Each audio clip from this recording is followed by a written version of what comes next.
एक खबर के लीक आउट होने की वजह से बहुत सारे कैंप्स में परेशानी है। ऐसा लग रहा है कि हुकूमती बेंचेस भी बैकफुट पर चले गए हैं और ये तासुर पाया जा रहा है कि शायद ये खबर वक्त से पहले नशर हो गई या वक्त से पहले लीक आउट हो गई। का सलाम। आज का ये व्लॉग खबरों से भरपूर होने वाला है क्योंकि आज पूरा दिन back to back breaking news आती रही।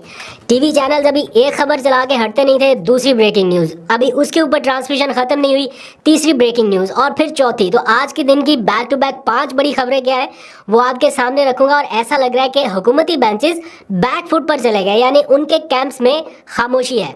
तो आज के दिन की जो सबसे अहम खबर थी, जो सबसे बड़ी खबर जिसका आप लोगों को भी इंतजार था, वो ऑब्वियसली इमरान खान के हवाले से था, उनकी अहलिया बुशरा बीबी के हवाले से, यानी इमरान खान और बुशरा बीबी की तोशाखाना केस में सज़ा मुअत्तली के हवाले से। ये जजेस का जो ख़त था 6 जजेस का, उसके बाद बर्पा होने वाला हंगामा, फिर पीटीआई का दबाव और फिर वकला का एक एग्रेसिव मोड, ये सारा कुछ जो भी नज़र आया हमें, ये कहीं ना कहीं डॉट्स ज़रूर कनेक्ट करते हैं, जिसके बाद आज ये फैसला सामने आया और सज़ा जो है वो फ़िलहाल मुअत्तल कर दी गई, यानी आधा केस तो यहाँ पे फारिग हो गया। हम इंतज़ार कर रहे थे वैसे साइफ़र केस में उनकी सज़ा मुअत्तली के हवाले से या वो केस की क्वैशमेंट के हवाले से, लेकिन मीनवाइल एक और केस में उनको रिलीफ मिल गया। तो ये बहुत बड़ा रिलीफ है उनके लिए, क्योंकि साइफ़र के मामले के ऊपर तो वैसे ही लग रहा है ना कि वो केस फारिग होने के बिल्कुल करीब है। अगर रिमांड बैक ना हुआ तो डेफिनेटली वो केस फारिग हो जाएगा, लेकिन मीनवाइल एक दूसरे केस में उनको रिलीफ मिल जाना, ये पीटीआई के लोगों के लिए बड़ी ज़बरदस्त खबर थी। आप लोग कितना खुश हैं, कितना इस खबर को आपने आज सेलिब्रेट किया, ज़रा सब्सक्राइब का बटन आज तो बनता है दबाना, आज ज़रा दबा के बताइए, पता चले कि कितनी सब्सक्रिप्शन ऊपर जाती है और आप में से कितने लोग हैं जो इस खबर को सेलिब्रेट कर रहे हैं। तो जनाब आज की इस खबर के बाद और क्या क्या कुछ पाइपलाइन में है, क्या क्या कुछ आ सकता है, वो सारा कुछ भी आपको रखना है। लेकिन बहुत सारे लोग अभी इनबॉक्स में ये पूछ रहे हैं कि इस केस में उनकी सज़ा मुअत्तली का मतलब क्या है और क्या वो फ़ौरन रिहा होने वाले हैं।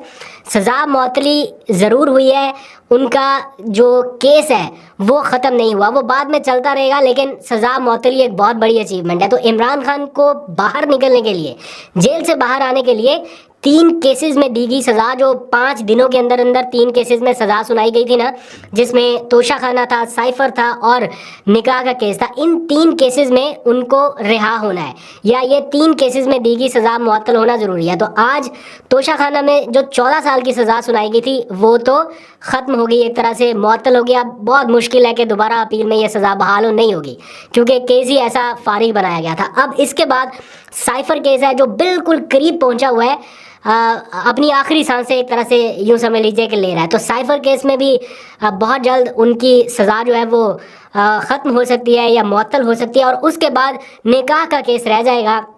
अब निकाह का केस कितना का कोई इम्पॉर्टेंट केस है जिसमें सज़ा सुनाई गई 7-7 साल की, या ये कितना कोई इसमें एविडेंस शामिल था, ये बताने की ज़रूरत नहीं है। ये एक मजाक था जिसके ऊपर दुनिया हंस रही है और इसी की वजह से लोगों ने वोटिंग वाले दिन बदला लिया था।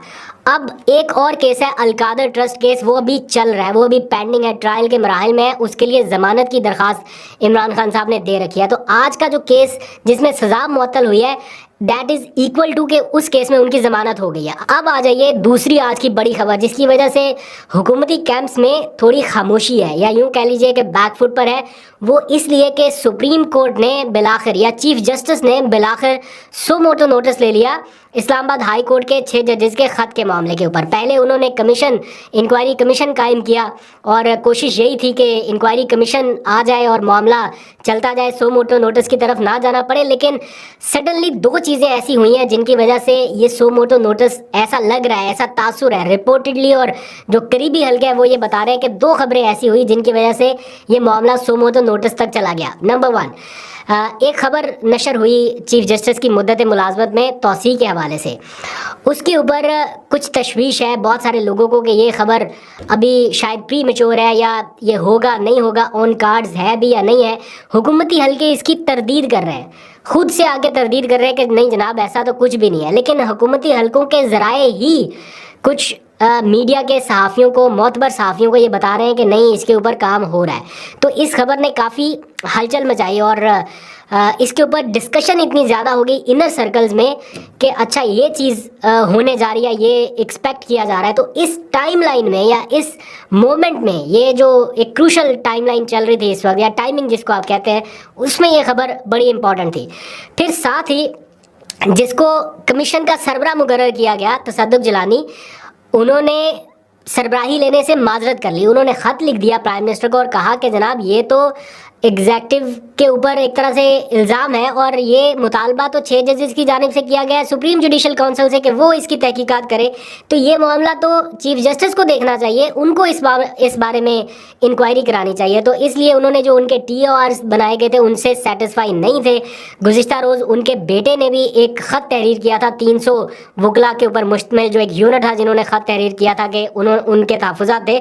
तो बेटे के बाद आज वालिद साहब ने ख़ुद भी आके ये कह दिया कि वो सरबराही नहीं लेंगे, और बड़ा अच्छा किया।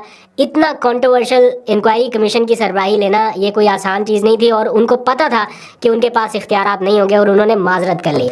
तो ये आज के दिन की दूसरी बड़ी खबर थी कि जनाब एक तो सरबराही नहीं ली जा रही, उन्होंने माजरत कर ली, और साथ ही फिर सुप्रीम कोर्ट को सो मोटो नोटिस लेना पड़ा। ये इतना जो बार काउंसिल्स की तरफ से, वकला बरादरी की तरफ से, PTI की तरफ से ये एक प्रेशर बढ़ रहा था और मुतालबा बार बार दोहराया जा रहा था कि नहीं जनाब अपने जजेस के ऊपर मुश्तमिल बेंच बनाएं, और अब ये बेंच बन गया। और डिस्कशन हो रही थी, हमारे भी कुछ दोस्त हैं कि अब कैसे मामला आगे बढ़ेगा। नंबर 1, पहली ही समाअत पर जो कि परसों होने जा रही है बुध के रोज़, पहली समाअत पर पता चल जाएगा कि ये मामला किस तरफ जाएगा।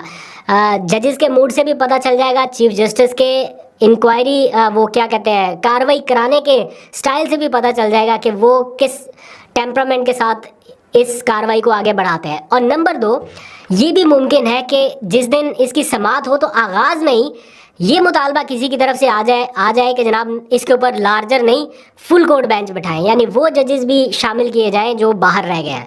तो हो सकता है कि इसके ऊपर मामला फुल कोर्ट की तरफ जाए। जब मैं आपसे कहता हूं कि हुकूमत बैकफुट पर चलेगी, वो इसलिए क्योंकि आज ऐवान में जब पाकिस्तान तहरीक इंसाफ तहरीक इल्तवा लेके गई कि जनाब बाकी सारा कुछ छोड़ें, इस मामले के ऊपर बहस कराई जाए, तो बहस नहीं कराई गई, ये कहते हुए बल्कि अता तारड़ ने तकरीर की और कहा कि ये मामला सब जुडिस है अदलिया में, इसलिए ऐवान में इसके ऊपर तकरीर नहीं हो सकती। आपको याद है जब इंतखाबात वाला मामला अदलिया में ही ज़ेरे बहस था, अदलिया हुक्म दे रही थी, एन उन्हीं लम्हात में ऐवान में उस वक्त के वज़ीर आज़म क्या तकारीर किया करते थे, किस तरह बाकी अराकीन खड़े होकर अदलिया को क्या क्या कुछ नहीं उन्होंने कहा। मैं अब यहाँ पे रिपीट नहीं करता, उस वक्त ये मामला सब जुडिस नहीं था, आज सब जुडिस है। इसलिए क्योंकि हुकूमत वो हीट महसूस कर पा रही है जो इस वक्त एक तरह से नज़र आ रही है सब लोगों को कि जनाब ये मामला कितना क्रूशल होता जा रहा है। अच्छा, अब इसी सारे मामले में एक और डेवलपमेंट भी, खबरें और बहुत सारी अभी आपने रुकना है। आज ही के दिन की एक और डेवलपमेंट ये है कि अली अमीन गंडापुर ने आज साबिक वज़ीर आज़म इमरान खान से जेल में मुलाकात की है। ये उनकी तीसरी मुलाकात है जेल में। कॉन्फ्रेंस रूम में मुलाकात हुई, पूरे प्रोटोकॉल के साथ आए, कहीं पे साइड पे नहीं उतारा गया, कुछ भी नहीं, गाड़ियाँ सारी उनके अंदर गईं, और जाके 1.5 घंटे तक या 1.25 घंटे तक उन्होंने इमरान खान से मुलाकात की है। ये मुलाकात भी इन हालात में इम्पॉर्टेंट करार दी जा रही है। एक तरफ उनकी सज़ा मुअत्तल हुई, उसके साथ ही अली अमीन गंडापुर की ये मुलाकात का हो जाना, बहुत सारे इंडिकेटर्स जो है वो इस वक्त आ रहे हैं, लेकिन स्पेकुलेट नहीं करना चाहिए या एग्जैजुरेट नहीं करना चाहिए, इसलिए इंतज़ार करेंगे कोई आउटकम आने का। लेकिन पॉजिटिव रहते हैं, होपफुल रहते हैं कि कुछ ना कुछ अच्छा हो रहा है, और आने वाले दिनों में शायद आपको और अच्छी चीज़ें सुनने को या देखने को मिलेंगी। इसी के साथ एक और अच्छी चीज़ ये हुई कि आज अदालत में बुशरा बीबी का केस था जो उन्हें बनीगाला में सब जेल करार दे के रखा गया है। तो आज जब अडयाला जेल की इंतज़ामिया ने रिपोर्ट अदालत में पेश की तो उन्होंने बताया कि जब से बुशरा बीबी को बनीगाला में मुंतकिल किया गया है, सब जेल करार दिया गया है, उसके बाद कोई 150 के करीब ख़वातीन मज़ीद आई हैं अडयाला जेल में जिनको रखा गया है। तो अदालत ने बड़ा बरहमी का इजहार किया कि आप लोग तो कहते थे कि अडयाला जेल में रखने की जगह नहीं है, इसलिए उनको बनीगाला मुंतकिल किया गया सब जेल बना के। तो इसके बाद तो 150 के करीब ख़वातीन आ चुकी हैं। तो उन्होंने, जज साहब ने बड़ा बरहमी का इजहार किया, और फिर साथ ही उन्होंने पूछा कि इमरान खान से बुशरा बीबी की मुलाकातें कितनी कराई। तो उन्होंने बताया कि काफ़ी मुलाकातें हो चुकी हैं, नंबर्स भी बताए कि इतनी मुलाकातें हुई हैं, लेकिन तब हुई हैं जब केस की समाअत होती है। तो जैसा आपने कहा कि ये क्या मजाक हुआ कि जिस दिन केस की समाअत है उस दिन मुलाकात होगी, ये तो कोई मुलाकात ना हुई। मुलाकात तो प्राइवेसी में होनी चाहिए ताकि वो अपनी बातचीत कर सकें।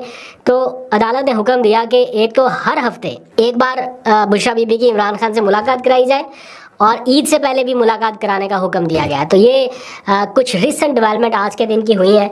फिर आज एक और ख़बर बड़ी इंपॉर्टेंट कि हम्माद अज़हर जो कि बहुत अरसे से रूपोश थे, मंजरेआम पे नहीं आ रहे थे, कारकुनान ने बड़ी बातें भी सुनाई उनको, कुछ लोगों ने सोशल मीडिया के ऊपर बैठ कर बड़ी तनकीद की, लेकिन बड़ा मुश्किल होता है जब आप किसी की जगह पे अपने आप को रख के देखें। मैं ये नहीं कह रहा आपने गलत तनकीद की, ठीक तनकीद की, वो जारी बात है, सबका अपना अपना हक है करना, लेकिन किसी के जगह पे ख़ुद को रख के देखें कि आपके ऊपर कोई दहशतगर्दी के इंसदाद दहशतगर्दी की दफ़ात के तहत मुकदमा दर्ज हों, वो भी कोई 5, 10, 15, 20, 30 नहीं 50 से ज़ायद मुकदमा दर्ज हो, और आपको ये पता हो कि आप बाहर निकलेंगे और आप गिरफ़्तार होंगे जब तक आप ज़मानत नहीं लेंगे, तो बड़ा मुश्किल था।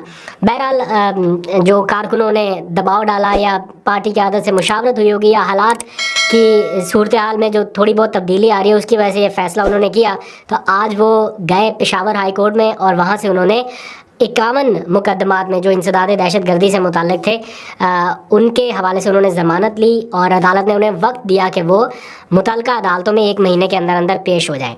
तो ये एक बड़ी डेवलपमेंट है। हम्माद अज़हर जैसे लोगों का ग्राउंड पर आना बहुत ज़रूरी था। अब असलम इकबाल रह गए हैं, मेरा ख्याल उन्हें भी आना चाहिए। राजा बशारत वैसे आ चुके हैं। तो PTI की रूपोश क़यादत जो है वो अब आहिस्ता आहिस्ता सामने आ रही है। उनको अब रूम मिलना शुरू हुआ है कि वो स्पेस जो है वो थोड़ी बहुत हासिल कर सके। तो आने वाले दिनों में थोड़ा और भी आपको कंफर्ट लेवल नज़र आएगा।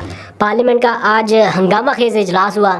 PTI ने टफ़ टाइम दिया है हुकूमत को और हुकूमत मजबूर है कि वो ये सही अपोजिशन का ये टफ़ टाइम, क्योंकि अब राजा रियाज जैसी अपोजिशन नहीं है। अब है पाकिस्तान तहरीक इंसाफ की वो अपोजिशन जो खुद भी अंदर खाते भी अपने ही अपोजिशन से टकरा रही है, यानी PTI के अंदर भी अपनी एक अपोजिशन है। तो अब वो अपोजिशन जो अपने लोगों से भी बातें सुन रही है वो कैसे आप लोगों को स्पेयर करेगी। तो ये गवर्नमेंट वर्सेस अपोजिशन नहीं है, गवर्नमेंट वर्सेस अपोजिशन प्लस है। तो अब देखते हैं क्या होता है, आपको अपडेट करूँगा। आज तक के लिए इतना, अपना बहुत सा ख्याल रखिए। व्लॉग पसंद आया तो सब्सक्राइब का बटन दबाना ना भूलिएगा। अल्लाह।